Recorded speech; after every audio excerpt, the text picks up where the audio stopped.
சரி உடல் எடை கூடியிருக்கு, நான் என்ன பண்ணலாம் அப்படின்னா, ஏதாவது காஸ்ட்லியாக இருந்தாலும் பரவாயில்ல, கொஞ்சம் மாத்திரை கொடுங்க, அதை சாப்பிட்டு நான் எடையை குறைச்சிக்கிறேன்னு கேட்குறவங்க தான் பல பேர். இதை நம்பி நிறைய விளம்பரங்களும் இந்த மாத்திரையை சாப்பிட்டிங்கன்னா எடை குறைஞ்சிரும் அப்படிம்பாங்க. ஒருவேளை அப்படி ஒரு மாத்திரை இருந்ததுன்னா உலகத்தில் உள்ள அத்தனை பணக்காரனும் உடல் எடை குறைஞ்சி நல்ல சிக்ஸ் பேக்கோடு திரிவாங்க.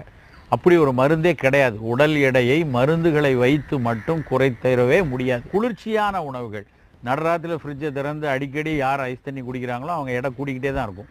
அப்படி இல்லாமல் குளிர்ச்சியான உணவுகளை நம்ம எடுத்துக்கொள்ளக்கூடாது. இது மாதிரி விஷயங்களில் முதல்ல ஒரு தெளிவான வரையறை இருக்கணும்.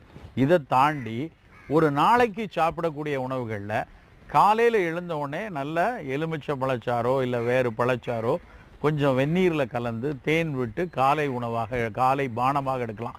காபி டீக்கு பதிலாக இந்த எலுமிச்சம்பழம் ஜூஸில் கொஞ்சம் போல் ஒரு சொட்டு 2 சொட்டு தேன், நல்ல வெது வெதுப்பாக இருக்கக்கூடிய தண்ணீர் கலந்து